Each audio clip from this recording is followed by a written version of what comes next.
All right, please be joined. My next guest is Jerry Kelly, three-time winner on the PGA Tour, 12-time winner on PGA Tour Champions, and it's February. Weather's a little weird around the country, but what are you up to, Jerry? How are you, man? Doing great. Up in Wisconsin right now, so I'm just definitely hanging out inside most of the time. But that's good for me these days to limit my reps and make sure I don't overwork coming into tournaments. Especially, we've got such a crazy schedule at the beginning where we don't play all that much right away. So you can hurt yourself overworking a little bit. So I'm going to ease into it. Yeah, you joke about overworking a lot from over the years, so I mean, it really happens. It's a real issue, huh? Oh, that's a real issue. I was just down in Phoenix and working hard and starting to reintroduce weights from my injury and tweaked it right away. And I'm today's the first day that I've felt well in a week. So it always seems to when you start to feel better, then you introduce the workout routine that overdoes things and takes you back. It's usually not the golf that does it. Sometimes it is, but it's usually your extracurriculars that tend to hurt you, and that's always been the case for me. I Once I start feeling strong, I want to get stronger. That's just the way it is, and I'm learning. Right. Well, it's interesting. Want to get stronger. Everything you've talked about in terms of you controlling what you can control, you sound like a do-it-yourself kind of guy. Yeah, like you cook all the time. You do your own finances. I mean, like, where does this come from, Jerry?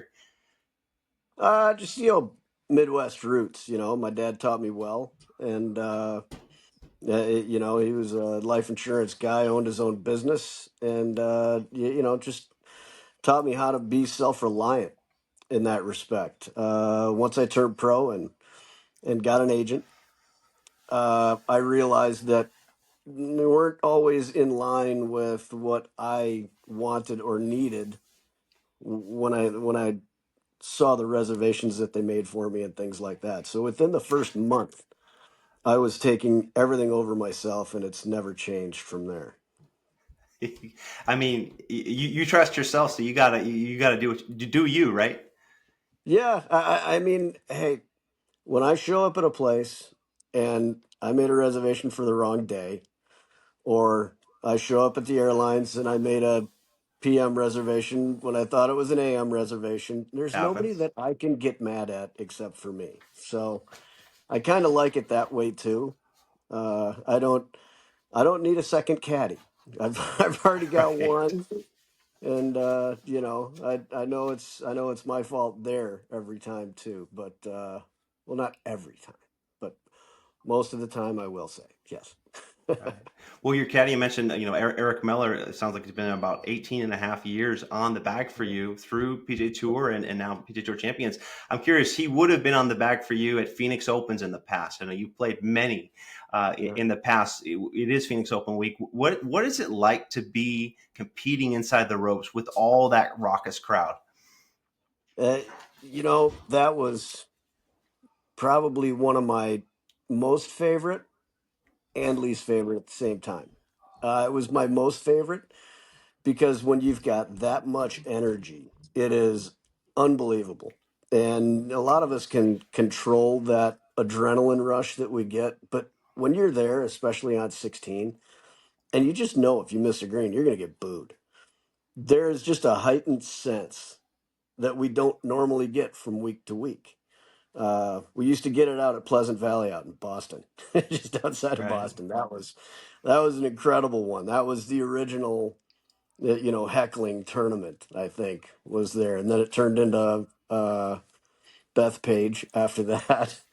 And now it's pretty consistently Phoenix. And hey, they have a really good time. And do they cross the line at times? Yeah, there's no question about it. But we have different lines because of the decorum that we're used to every single week. Then they have lines for people that go to other sporting events, and that's perfectly normal.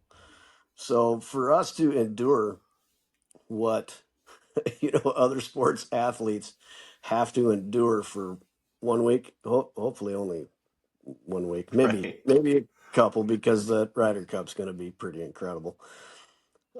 That's something that we have to take because it's such a great spectacle to have that many people show up to watch and really have a great time together. Sometimes too great of a time, but that all depends on what perspective you're from. But it's a really cool event. I really enjoyed that 16th hole. I enjoyed the whole atmosphere, the show. The grandstands are incredible. I love going out there to practice right now because it's just cool to be in the stadium. I mean, it's just really neat. So I, I'm a fan, but Yeah. yeah, I could probably get hot out there too. I hear you. Well, you mentioned 16. Like, what is that like inside the ropes? Any story comes to mind or any experience from over the years at 16? Yeah, well, finally, my last year, I was like, I'm not going to try and make these guys be quiet. I gave them the come on, get as Rally it loud as up. you can.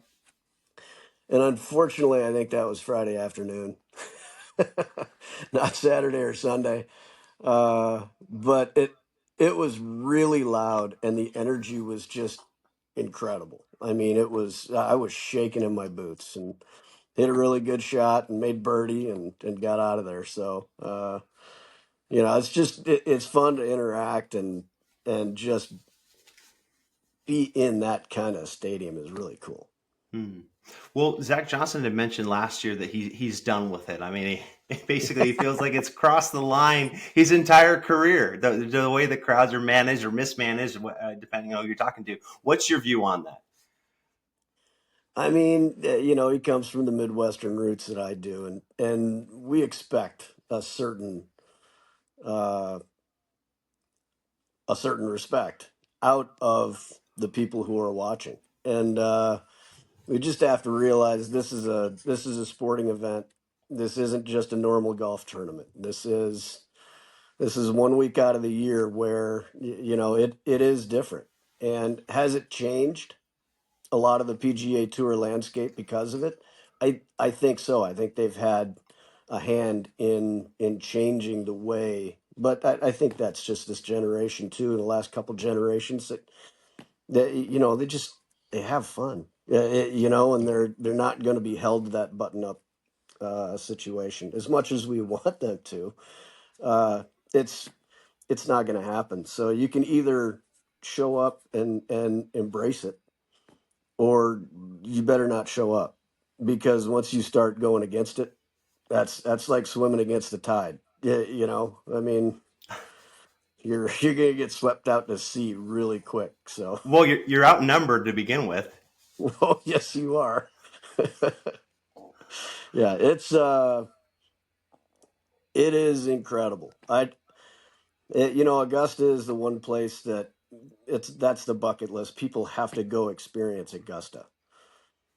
But I tell you what, if you want to see a party golf tournament the way it can be done, and I know Chance has got a big job this year trying to rein it in because of what happened last year. You get rain delays, man. There's every week there's rain delays.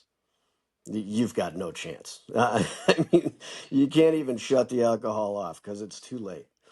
Uh, but I know they're doing a lot of things this year Yeah, to really, I don't want to say clamp down because you really don't want to destroy what it is too. I true. know some people do, but I mean, this is kind of a bucket list tournament to go to if you're going to go to one. It's crazy.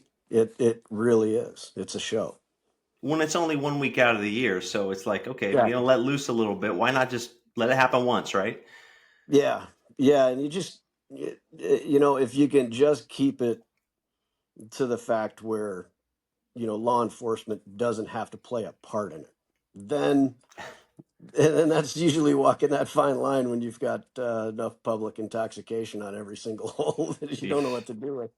But I mean, hey, it's it's a pretty cool spectacle.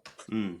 Have you heard about some of the changes that the Thunderbirds are incorporating, like widening the walkways is what I was hearing for this year, just allow for more, so you're not as condensed, so fans don't get as frustrated because there's no narrow areas, things like that, you know? Yeah, but also on the other side of how many tickets they just give away. I think they're limiting the everybody gets in because they just started not even needing tickets at one point. They're Right. just like, come on in, because they thought the more the better. But once the rain delay hit, they were in trouble and sliding down the hills. I mean, it happens at the Little League World Series. It can I suppose it can happen at TPC, but Mm. it's it was definitely out of hand. But that's what you risk. Right. Well, that's this week. That's what's happening right now on the PGA Tour. I'm just curious, like other things are happening on tour. There's a discussion of pace of play. I know that's been an ongoing discussion. You've been through many years of that topic. Where are you at with that now? I I can't stand it. Tell you the truth. It, we in my age of guys, we had a lot of players that if you were playing slow would come over to you immediately and they would berate you and they would make sure that you knew that it was bothering them. If it was bothering them, they would let you know. So as it's become as much of a business, I think guys are okay. I'm in my bubble, you're in your bubble, and I'm not going to pop your bubble. Uh, I've popped a few bubbles, no question. Why not? But that's because I had mine popped a bunch of times. I was a guy who got really mad on the golf course, and it wasn't about pace of play that they came up to me, but they'd say, they'd be reprimanding me and say, hey, you know, don't act like a child. I mean, this is reflecting on me too, and it's like, oh shoot, you're right. So, you know, I love the fact that guys could come up and do that. Now, if we come up and do that, we're total douchebags. So, Hmm. I mean, that's the difference. It's kind of like we expected it back then. So if there's no accountability amongst your peers, other than backroom talking and talking to an official without talking straight to the guy's face, Hmm. I think that's where the problems really go throughout the tour. Because if you heard Tiger or Rory or any of these guys going up to multiple slow players and not, hey, maybe you could try and speed up a little bit and say, listen, you're going to be costing the tour money soon, and we'd rather Real have you talk. off the Yeah. tour. Real talk. There's nothing wrong with that. I mean, that's what's kind of missing, the accountability. So uh, they're gonna do some things, I think, beyond rangefinders, which they should, because we started doing that on the Champions Tour, and it's easy, it's simple, and when you're a fairway away, which these guys, the length that they hit it, they get pretty far offline when they do miss hit it. That rangefinders will be a big help, no question. But the number one thing that I still see consistently is that they go through their routine after somebody is hit. Yeah. And the funny thing about Trevino had a routine, but his routine ended once you struck the ball, and he was already ready to hit the ball. I mean, sometimes he'd put that thing in the air, before your ball landed. Uh, Crazy. it's it's just being prepared. I mean, you can go through a 5-minute routine if you're the last to hit, but you really can't go through a 5-minute routine that you start when it's your turn. And I think that's the most important part of slow play. And if you're a short hitter and you're really slow, Yeah, you're going to get penalized coming up here soon. And what makes you say that's going to come up here soon? What are you hearing there? Well, I don't think there's going to be a shot clock per se, and I don't think they can put it into the volunteers' hands with their, with their shot length things. But there's going to be possibly uh, possibly an official with every group at some point. I mean, that's another expenditure that's not really needed. But outside of the shot link people and having some sort of timing mechanism, that I think they'll test that. I don't think they'll implement it because it may be so subjective when it starts. When does your turn start? If you went to the bathroom and your caddy's there, are you going to get a bad time and a shot penalty when you're sprinting out of the bathroom and have to hit a shot in 2 seconds? There's a lot of instances where it's just not going to be cut and dry. Hmm. So if you went over to help somebody look for a ball and they drop a ball and hit it real quick, and you're walking still over to your ball and you haven't even gone through your process yet. Hmm. When does that start? There's a lot of shady areas when it gets to be timing. So that's why we haven't implemented it, and that's why it's so difficult to implement. It's just not cut and dried. Okay, he struck the ball. It's your turn. You've got 40 seconds. That's It's just not all cut and dried like that. So, but there will be, I think, new rules uh, in that effect that it will be possible to test all of this and definitely have just one person who is well schooled on the timing and doesn't get caught up in, okay, what club is he hitting? Okay, is he in the rough? Is he in the fairway? How far do I mark day? There's a lot of things that the shot link people have to do that, an individual timer for each group, Hmm. or an individual timer for each group with one singled out very slow player. Everybody knows who they are. And that's where it's going to get to the point possibly where there might be extra scrutiny on individuals. And they might be high profile individuals, but those are the consequences when you actually ruin somebody else's bubble because you're slow. We have to get inside yours. So I think that's where it's going, I hope. Hmm. Well, we even saw that at Pebble Beach at that signature event with Tom Kim being on the clock, the people in his group on the clock, Justin Rose, Cam Young, or sorry, was it Cam Smith? There's a million Cams. Cam Davis, there we Yep. go. Cam Uh, Davis. but what I was going to say though, the whole signature event though, where are you at with that? Because I've talked with PGA Tour rookies, and they obviously have an opinion, being that what the fans think they want to see is the stars all in these big events. But what do you actually really want to see? Do you want to see Rory and a rookie go up against each other, see how the rookie plays, or see how the 56-year-old plays in the final group? Does the old guy still have it? You don't get that in the signature events. What's your thought? I want to see the Monday qualifier in there That's what I fighting to mean. win. I mean, I want to see.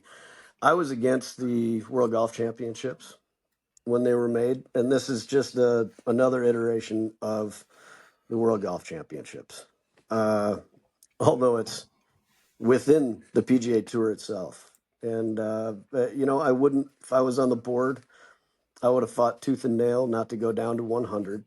It's just more playing opportunities it's lost, and this was all under the guise of slow play, and that's the comedic part. This is just really the top of the tour getting what they want, and it being fewer people, higher money. I mean, Phil was for this his entire career. I mean, he wanted top 70, to keep their card. Uh, I don't think I always looked out for the playing opportunities. I appreciated coming up through 3 years of mini tours and 3 years of the Nike Tour, which is now the Corn Ferry Tour. Uh, I always told the guys, when you vote for your pack members, vote for people who came up the same way you do. It's a constituency program. Instead of it turned into all the best players got nominated because it was a popularity contest, and next thing you know, they're not looking out for the little guy as much, and you know, they get told that you're the only one they want to see, yet everybody wanted to see somebody try and take down Tiger. I mean, he was the show because he kept on winning. But, those opportunities between David and Goliath are definitely going to be fewer and far between. You hope the majors, with their qualifications, you'll always have the U.S. Open, which has that, and the Open Championship across the pond will always have that. But access is big, and the more you close the shop, the more I think you're threatened. Uh, Taking this thing down to 100, you have an injury, you have a bad year. I mean, there are going to be some guys who voted for this who are going to be gone a lot quicker than they ever thought they would be. So, careful what you wish for, and if we didn't react so hard to the PIF and live, then I think the status quo would have been maintained a little bit, but raised purses beyond what we could handle, and instead of lowering those purses, they had to create the product that there were few of them instead of all of them. So uh, it was a knee-jerk reaction, and I think they waded through it okay, but it definitely changed the product for now. Uh, I don't know what the future looks like. I have no idea, but it it fractured the PGA Tour a bit. I think it's by far the best product in the world. I mean, the tournaments are the product. A little Hmm. bit more than the players are the product. Uh, I just think Don't say that too loud. I mean they're still Tiger's still the best needle mover on the planet, and Rory is fantastic for the game. I love his candor. I love the way he plays the game. It's incredible. But every single one of these guys is replaceable in 2 to 3 years. Look at what Scheffler's done. I mean, nobody saw him coming. Uh, there's some incredible people behind the stars all the time, and the fact that they're winning on Pebble, on Colonial, on Harbor Town, on Riviera. I mean, I could go down the list and down the list. Uh, those products create stars. It's pretty awesome.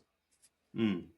Well, you mentioned trying to take down Tiger back in your heyday. How much do you relish? Let's not go there. Well, hey, I mean, No, he's so it's close to awesome. the age of 50, and I know you've mentioned the Colt and Drew, like that it would just be amazing. But how much would you relish that opportunity to go up against him toe to toe on the PGA Tour Champions?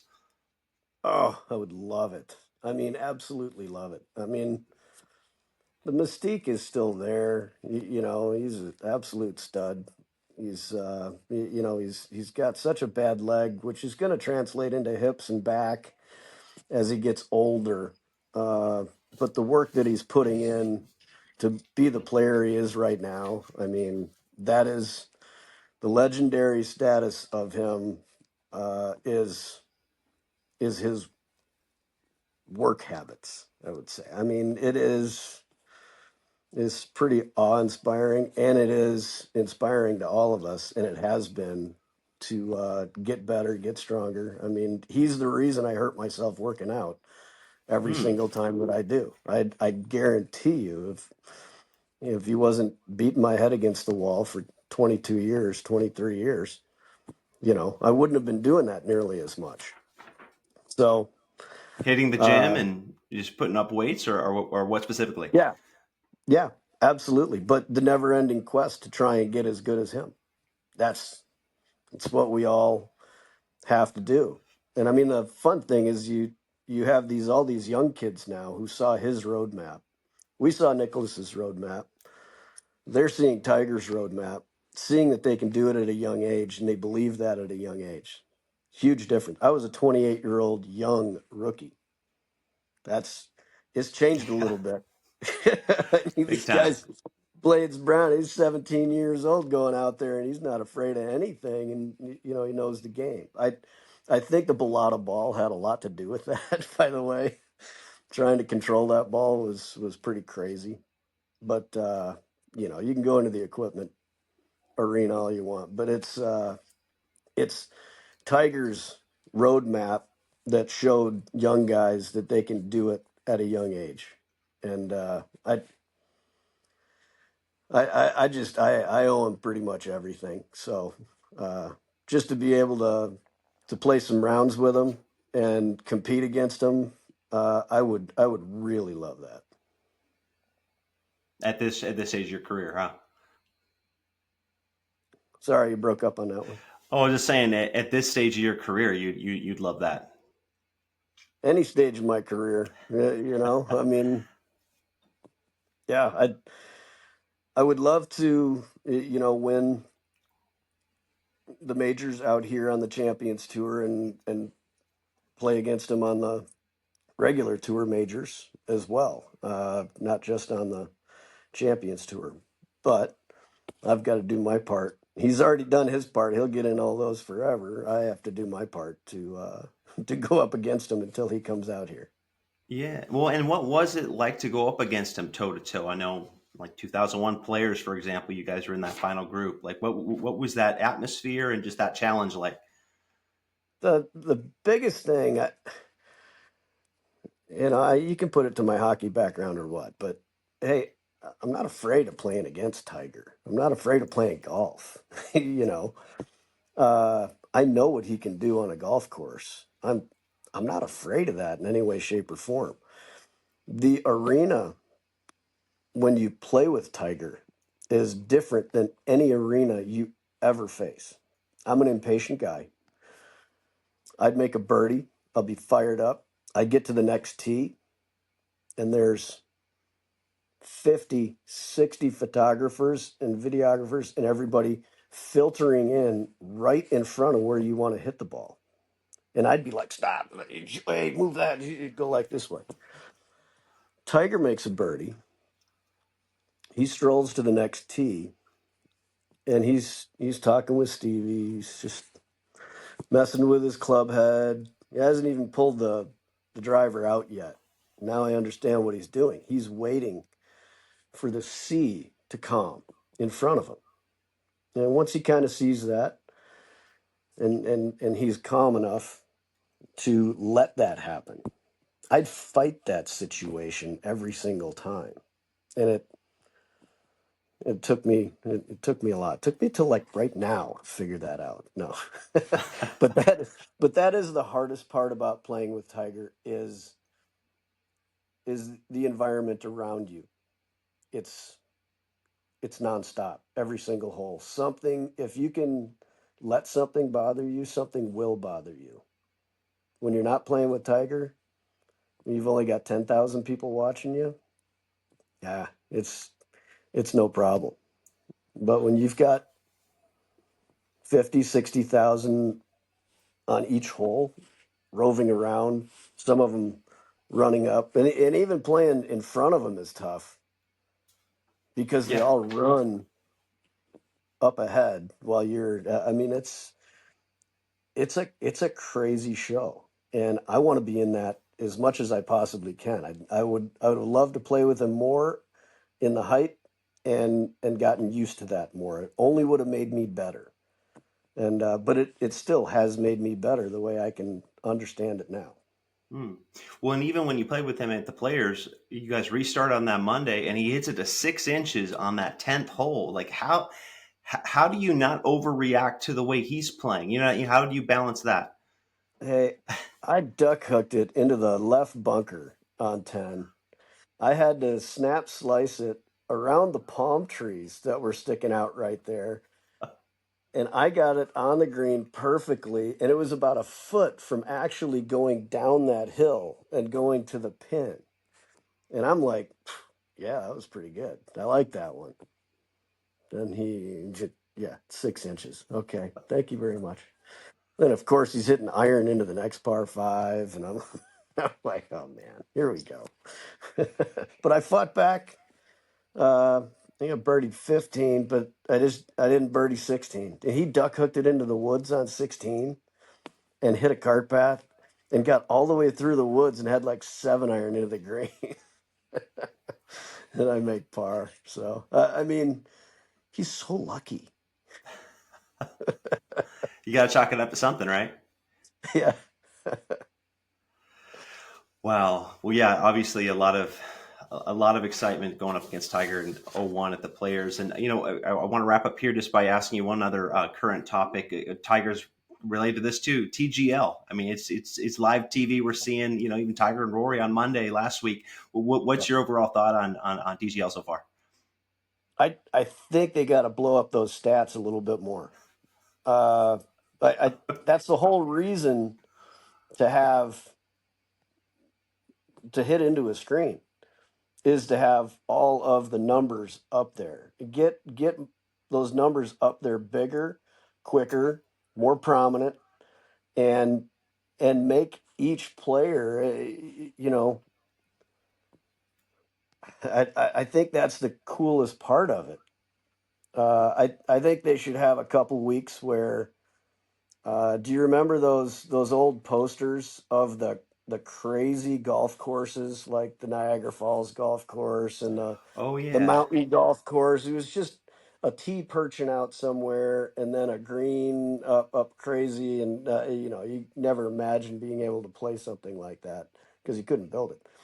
But I think that if they had a little more crazy creativity in that part of it too, it could be fun. Not consistently because people don't play that, but for special weeks or something like that, make the crazy golf hole week. I think people would really enjoy that part of it too.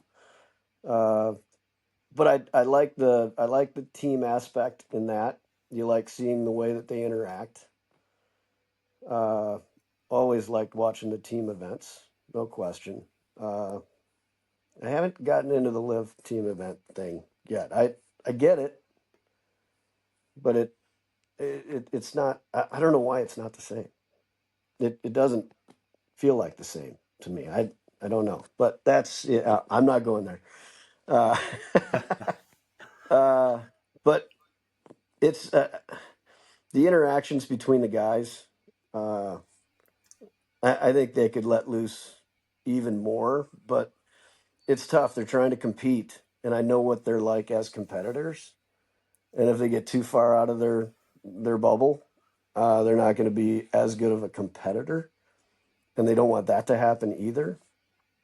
But I think you need Kisner in the booth actually just needling, just really getting everything out of them that you possibly can. Which that would be where Kiz would really shine is the main needler with all of them. So. And just letting him in everybody's ear, right, so that they can hear what he's got to say, right? Absolutely. And you can't not respond. You can't. Otherwise, he's just going to get worse. And you can't do that on the regular broadcasts and things like that. He's going to a little bit, but you've got to create a picture on the regular broadcast. But this TGL, yeah, he could let loose, and he's good at it. Well, great stuff, Jerry. Always appreciate the time, and thanks for jumping on Beyond the Clubhouse with me for a bit. My pleasure. Good seeing you again.